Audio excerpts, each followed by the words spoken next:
कश्यप ऋषि की ऐसे तो बहुत सी पत्नियों का वर्णन आता है, लेकिन जहां पर कश्यप ऋषि की पत्नियों का वर्णन आता है, दो दो पत्नियों का हमेशा आता है। जैसे दीति और अदिति, कद्रु और विनीता। तो दीति और अदिति, क्योंकि ये कथा दीति और अदिति से संबंधित है। समयानुसार मैं कद्रु और विनीता की भी कभी कथा बता दूंगा। इनकी ये चारों पत्नियां हैं। एक समय दीति संध्या की बेला है, जाती है और अपने मन में बहुत दिनों से सोच रही है कि मेरी बहन, मेरी सौवत का पुत्र जो है, अदिति के गर्भ से देवताओं की उत्पत्ति हुई और अदिति के गर्भ से राक्षसों की उत्पत्ति हुई। दोनों में पिता एक है। राक्षस के भी पिता कश्यपे हैं और देवताओं के भी पिता वही है, क्योंकि दीति के गर्भ से राक्षस की उत्पत्ति होती है और अदिति के गर्भ से देवताओं की उत्पत्ति होती है। अब दोनों में अंतर कहां आ गया? दोनों में अंतर कश्यप और अदिति, दीति और अदिति में कहा हुआ? शाम की बेला है, जा करके कश्यप ऋषि से कहती है, कौन? दीति, कि हे नाथ, इसी समय मुझे बलवान और बलिष्ठ पुत्र चाहिए। कश्यप ऋषि कहते हैं कि हे प्रिय, ये गोधूली की बेला है, इसमें राक्षस पृथ्वी पर विचरण कर रहे हैं। इस समय तुम्हारे साथ मैं कैसे रहूं? तुम्हारा गर्भधान कैसे करूं? ये संध्या का बेला है, ये पुत्र गर्भधान का मुहूर्त नहीं है। देखिए, इस यदि प्रथम संस्कार 16 प्रकार के होते हैं और यदि संस्कार गड़बड़ हो जाता है तो जीव संस्कारहीन हो जाता है। हम आप इत्यादि के घर में यदि कोई बच्चा हमारा बात नहीं मानता है, अनादर करता है, हम ही को प्रत्युत्तर के रूप में जवाब देता है, तो कारण कहां से प्रारंभ हुआ? हमारे शास्त्र में कहा गया है कि 16 प्रकार के संस्कार होते हैं। संस्कार का अर्थ क्या होता है?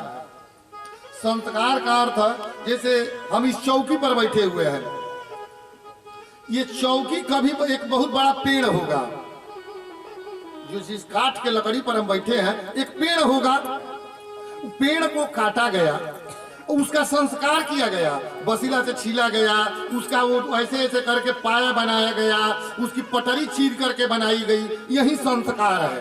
तो जब संस्कार लकड़ी का करके चौकी, सोफा, कुर्सी, टेबुल बनाया जाता है, उसी प्रकार शास्त्र में मनुष्य को किस प्रकार से, किस प्रकार रहना है, आचरण करना है, ये शास्त्र में संस्कार बताए गए हैं।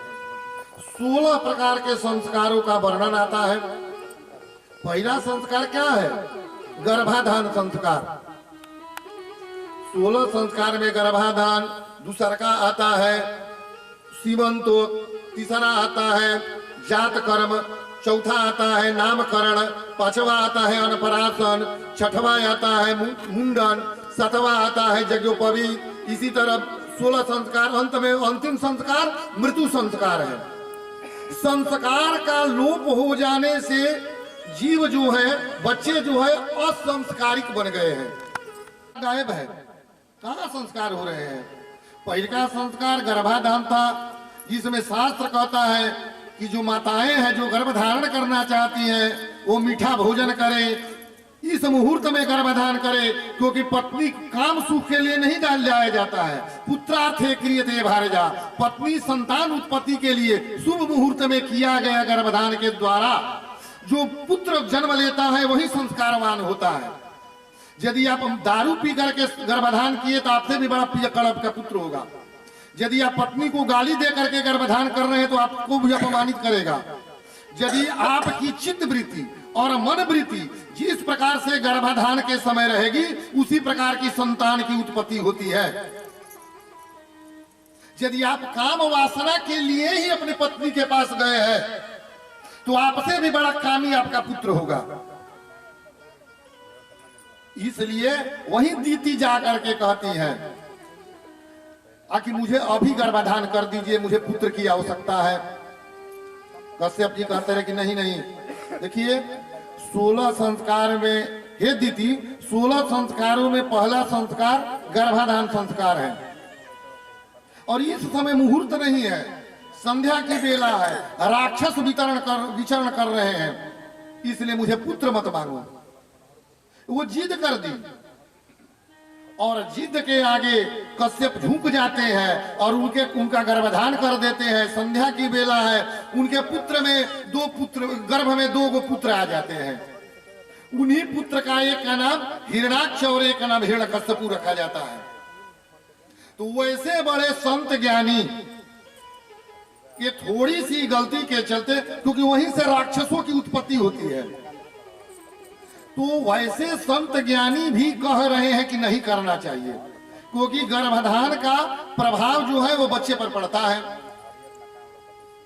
और गर्भ में रहना कैसे है, अब अपने ध्यान लगाकर देखते हैं कश्यप जी, तो क्या देखते हैं कि मेरे पत्नी के तो गर्भ में बहुत बलिष्ठ और राक्षस पुत्र आ गए, क्योंकि ये बेला गर्भाधान की नहीं थी और ये सब गड़बड़ हो गया। इसके बावजूद भी कहते हैं आगे, ठीक है तुम जो हो पुंसवन संस्कार कराते हैं। पुंसवन संस्कार 3 महीने में गर्भाधान का कराया जाता है। पुंसवन संस्कार के करने के बाद उसका कहते हैं कि तुम ये मंत्र लो और इन्हीं का पाठ करो, हमेशा पवित्र रहना। न जाने यदि प्रकृति बदल देगी तो ठीक है, नहीं तो गर्भ में तो राक्षस पुत्र आ ही गए हैं। और एक संस्कार जात कर्म संस्कार होता था। जब बच्चा जन्म लेता था तो पंडित जी को बुलाया जाता था और सोना के सलाका से मधु और घी बराबर मात्रा में मिला करके जिह्वा पर पंडित जी लोग लिखते थे। तो ऐसा होता था कि जो पहले टेटनस का सुई तो था नहीं, तो जो जात कर्म के समय सोना से मधु और घी का स्पर्श हो जाने पर वो अमृत बन जाता है, और पंडित जी लोग आकर के जिह्वा पर राम या ओम लिखते थे। वही जात कर्म संस्कार है। ये गर्भ से अब कश्यप जी बहुत क्षुब्ध है कि लोग क्या कहेंगे, आखिर इनके घर में इनके ही पत्नी के गर्भ से राक्षस आ रहे हैं। उनको रोक दिया।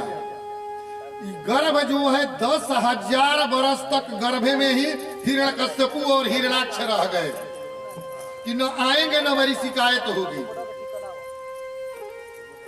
अब पृथ्वी पर त्राहिमाम बचा, 10,000 वर्ष तक पृथ्वी पर त्राहिमाम बचा हुआ है। सूर्य की प्रकाश कम पड़ रही है, चंद्रमा की शीतलता कम आ रही है। तो सभी लोगों ने जा करके नारायण से पूछा कि हे प्रभु, इस सृष्टि में प्रलय क्यों मच रहा है। भगवान नारायण ने कहा कि कश्यप जी के पत्नी दीति के गर्भ से 2 राक्षस का उत्पत्ति होने वाला है, इसलिए इस सृष्टि में पहले से पृथ्वी कांप रही है। अब सभी लोगों ने प्रार्थना किया ब्रह्मा जी से। ब्रह्मा जी ने प्रार्थना किया कश्यप जी से कि अपने पुत्र को आप बाहर निकलवाइए। ये दोनों का जन्म होता है, हिरण्यकश्यपु और हिरणाक्ष का। देखिए ये बहुत बलिष्ठ है। हिरणाक्ष और हिरण्यकश्यपु का अर्थ क्या होता है? हिरणाक्ष का अर्थ होता है, ऐसे तो हम कह देते हैं कि वो लोग राक्षस थे, रावण राक्षस था, हिरण्यकश्यपु राक्षस था, हिरणाक्ष राक्षस था। लेकिन यदि उनके जीवन चर्या को देखें तो कोई हम लोगों से बढ़िया उनकी जीवन चर्चा थी। अंत में पूछी है पार्वती शंकर जी से कि कैसे समझा जाएगा कि ये राक्षस है, ये देवता है, ये मनुष्य है। तो शंकर जी ने कहा है कि मां नहीं मातु पिता नहीं देवा, असाधु न संग करवा वही सेवा, जिनके यसया चरण भवानी। जिनका इस प्रकार का आचरण हो जाए, जो अपने माता को मारे, अपने माता पिता को गाली दे, जवाब दे, वही राक्षस है। और 10 सिर और 20 को हाथ वाला राक्षस नहीं है, जिनके अंदर इस प्रकार की मनोकामन वृत्ति, चित्त वृत्ति जिस पुत्र में आ जाए, अपने माता पिता के प्रति, अपने माता पिता को आदर न करे, गुरु की आदर न करे, बड़े ज्येष्ठों की आदर न करे, तो समझो कि वही राक्षस है। ऐसे हिरणाक्ष का अर्थ होता है हिरण्य माने सोना, और अक्ष माने आंख, जिसको हम हमेशा सोना धन दौलत पर ही जिसकी आंखें हमेशा गड़ी रहे, उसी का नाम हिरणाक्ष है। कि धन कैसे आ जाए, आया धन कैसे सुरक्षित रहे, आया हुआ धन बाहर न जाए, जिसको हमेशा धन पर ही, सोने पर ही, ऐश्वर्यता पर ही आंखी गड़ी रहे, उसी का नाम हिरणाक्ष है। और हिरण्यकश्यपु जो हमेशा सोचे कि जिस पर मैं सोऊं वो सोने का हो, मैं जिस पर चलूं वो सोने का हो, उस प्रकार से मैं ऐश्वर्य पर ही चलूं, धन पर ही सोऊं, इस प्रकार की जिसके मन में चित्तवृत्ति और मनोवृत्ति हो जाए, वही हिरण्यकश्यपु है। अब हिरणाक्ष जो है बड़ा भाई था। हिरणाक्ष इतना उत्पात पृथ्वी पर करने लगा कि पृथ्वी कांपने लगी, और पृथ्वी को लेकर के वो रसातल में भाग गया नीचे, और ले जाकर के मैले के कुंड पर रख दिया अंदर। अब पृथ्वी कांपने लगी, क्योंकि भगवान नारायण की 2 पत्नियां हैं, श्री देवी माने लक्ष्मी और भूदेवी माने पृथ्वी। भगवान को यहाँ पहला अवतार धारण करना पड़ा कि मेरी पृथ्वी पर उत्पात कर रहा है, और उधर जो भी कथा मैं बताऊं, इस बात को ध्यान रखना कि यही जय विजय थे, जिसको सनातन आदि भाइयों ने श्राप दिया, और विष्णु ने कहा कि मैं स्वयं आऊंगा। वही हिरणाक्ष पहले जन्म में बने हैं। हिरणाक्ष को मारने के लिए भगवान ने एक अवतार लिया। बोलिए वराह भगवान की जय। क्योंकि पृथ्वी को लेकर के वो महिला के कुंड में चला गया था, तो भगवान ने सोचा कि मैं सुअर का रूप धारण करूंगा, शरीर मेरा मनुष्य का रहेगा और मुख जो रहेगा वो सुअर का रहेगा। इसी को हम लोग वराह अवतार कहते हैं। भगवान उनसे जा करके, और नारद जी इधर बता दिए कि अरे हिरणाक्ष, तुम मेरे से क्यों लड़ रहे हो, साधु संतों से क्यों लड़ रहे हो? अरे लड़ना है तो जाकर के वरुण लोक में भगवान वराह अवतार ले लिए है, जाकर के हिम्मत है तो लड़ लो। हिरणाक्ष और भगवान नारायण का वराह रूप में युद्ध होता है, और हिरणाक्ष की वहीं पर मोक्ष हो जाता है। और भगवान पृथ्वी को अपने दांत के, सुअर के दांत में बहुत ताकत होता है, अपने दांत के अग्रभाग से उठा करके, और जिस पृथ्वी पर हम लोग हैं इस पर स्थापना